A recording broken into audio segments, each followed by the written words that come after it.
Halo semuanya, sawadee krap, apa kabar? Semoga kabar kalian selalu baik dan juga sehat. Selamat datang di segmen analisa. Di video kali ini kita akan update mengenai kasus di Subang, Jawa Barat. Dan hari ini yang akan aku bahas adalah keterangan dari Kombes Pol RDA Caniago yang merupakan Kadif Humas Polda Jawa Barat.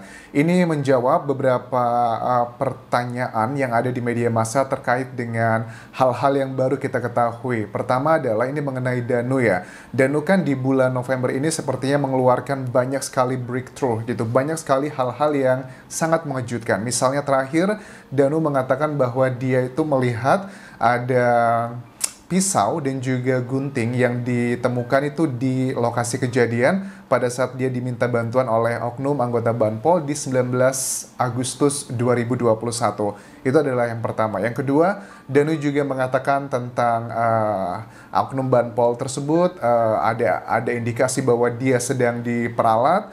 Terus juga ada keterangan dari Danu bahwa dia melihat melihat dua orang pada saat jam 3 pagi di 18 Agustus berdasarkan keterangan dari Ki Anom dan juga Pak Kades, serta juga ada beberapa hal lainnya yang kesannya kayaknya berubah-ubah begitu. Nah, apa komentar dari Kombes Pol RDA Caniago yang kemungkinan besar tidak hanya Danu yang kesannya berubah-berubah, mungkin juga Pak Yosep atau saksi-saksi lainnya juga ada beberapa keterangan yang ada berubah-berubah gitu. Kita akan coba simak bagian pertamanya, ini mengenai pisau dan juga gunting yang diklaim Danu dan juga dikatakan oleh tim pengacaranya bahwa dia itu melihat dan Danu juga sempat memegang kedua alat tersebut di 19 Agustus 2021.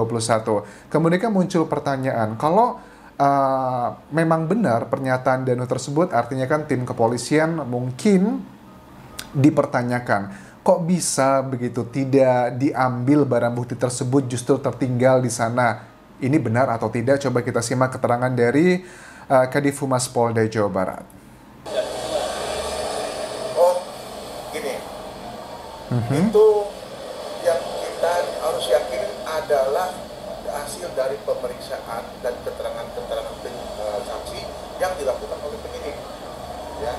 Jadi keterangan-keterangan ini tidak kita akan kesampingkan ya, karena penyidik sudah melakukan olah TKP. Oke, jadi kalau menurut Kombes Pol RDA Caniago, keterangan-keterangan saksi atau siapapun itu yang bukan dari hasil penyidikan dan bukan dari olah TKP itu akan dikesampingkan. Oke, tidak menjawab secara langsung apakah itu benar atau tidak, tapi ada kemungkinan bahwa apakah Danu meng-create cerita tersebut. Coba kita lanjutkan. Oleh TKP, terlepas itu ada yang menyampaikan dia melihat, dia melakukan dan sebagainya, nah itu kita akan kesampingkan karena yang dilakukan oleh penyidik adalah fakta di lapangan. Oke, akan dikesampingkan karena dilakukan tim penyidik adalah fakta di lapangan. Terkait ada yang melihat ini, melihat itu, sepertinya ya wajar lah beliau sudah mengetahui isu-isu ini di masyarakat, karena kan ya setiap anggota kepolisian, tim penyidik juga punya handphone, pasti selalu memantau berita, apalagi terkait seperti ini. Dan aku yakin juga berita-berita yang diupload sebagian besar ya mengenai kasus Subang ini juga ada banyak yang membantu tim penyidik memberikan informasi-informasi, walaupun juga ada beberapa bagian yang malah membuat bingung, tapi at the end of the day kita punya tujuan yang sama, yaitu sama-sama ingin melihat siapakah pelaku atau tersangka sebenarnya dari kasus ini.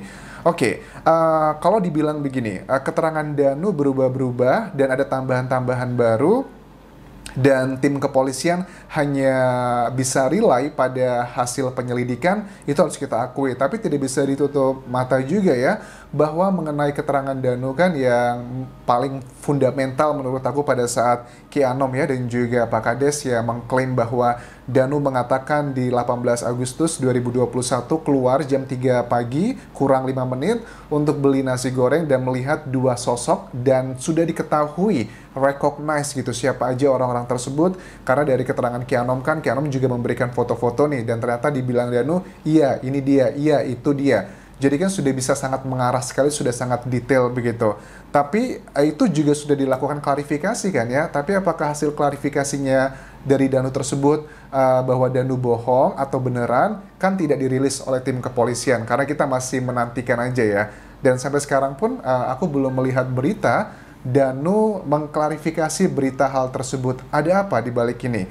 Apakah Danu beneran melihat dua orang tersebut, ataukah hanya mengalami kayak tekanan batin, tekanan mental, karena saat itu menurut Danu dia tertekan pada saat diwawancara oleh Pak Kades dan juga dari Ki Anom agar segera selesai wawancaranya. Karena ini yang aku tangkap ya, tersirat dari keterangan tim kuasa hukumnya.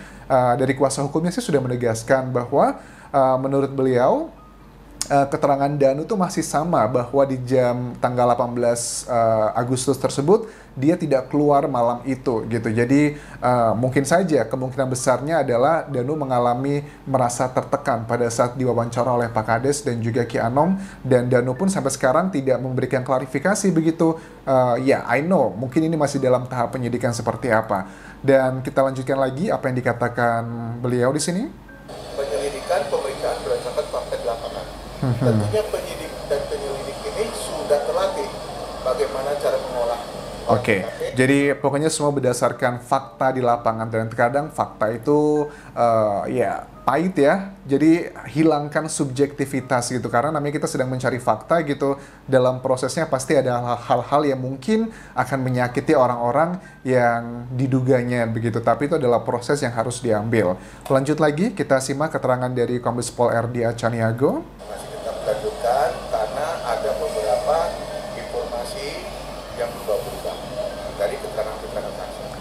Ada beberapa informasi dari keterangan saksi yang berubah-ubah. Ini menjadi salah satu kendala yang dihadapi oleh tim penyidik untuk mengungkap kasus ini. Berubah-berubah, maksudnya berubah itu seperti apa ya? Nah, tentunya ini akan diupayakan untuk mencari kesesuaian. Jadi mohon bersabar bahwa Oke, berubah-ubah dan tim penyidik sedang mencari kesesuaian. Nah, kesesuaian ini kalau menurut interpretasiku adalah kesesuaian antara BAP, berita acara pemeriksaan. Jadi BAP itu adalah verbatim, atau apapun yang ditulis oleh apapun yang dikatakan oleh si saksi ditulis oleh tim penyidik, itu adalah verbatim ya. Dan di situ nanti kan akan dicarikan kesesuaiannya. Akan dilakukan metode namanya untuk menganalisanya menggunakan metode kualitatif gitu. Jadi berdasarkan interview akan dicari patternnya, akan dicari kejanggalan dan rumus-rumusannya, dan ya mana yang ada akan memberikan petunjuk baru. Apakah kalau terjadi perubahan ataupun informasi baru dari saksi ini menjurus bahwa dia terlibat atau tidak? Ini keterangan dari PRD. perubahan ini bukan berarti seseorang itu berubah, dia melakukan memberikan keterangan berubah. Oke, menurut PRD bahwa seseorang jika memberikan keterangan yang dinilainya berubah, bukan berarti dia mau merubah atau dia menjadi tersangkanya. Itu adalah bagian yang pertama. Ada kalanya dia melihat sesuatu yang ternyata tidak fokus. Dalam artian misalnya dia melihat ada helm, misalnya ya, ada helm. Nah, helm ini dikatakan warna apa dan sebagainya. Oke. Jadi perubahannya itu mungkin karena si saksi tidak melihatnya secara fokus. Misalnya berikan contoh kayak helm. Helmnya tidak akan berubah, tidak akan menjadi mungkin mahkota atau uang, tapi sama objeknya helm, tapi yang berbeda adalah mungkin warnanya. Ada kalanya manusia tidak bisa melihat, kehilangan fokus, apalagi di hal-hal yang sifatnya seperti ini. Helm tersebut misalnya berubah, tadinya awalnya dibilang kuning, ternyata adalah merah, ternyata adalah biru. Hal-hal seperti itu masih bisa dalam tahapan yang dibilang adalah wajar. Tapi yang tidak wajar adalah kalau di awal bilangnya adalah helm, tapi kemudian diralat menjadi misalkan uang, misalkan hal lainnya yang sangat jauh berbeda secara fisik, itu menurut aku bisa menjadi guidance nih atau arahan kenapa kok berubah. Tapi kalau hanya perubahannya hanyalah masalah warna, hal-hal minor seperti itu masih oke lah ya, karena itu adalah hal yang sangat manusiawi. Nah, ini masih ditanyakan. Ini salah satu contoh saja. Misalnya melihat ada beberapa kendaraan yang lewat. Nah, kendaraan ini kan tentu harus disesuaikan dengan petunjuk-petunjuk.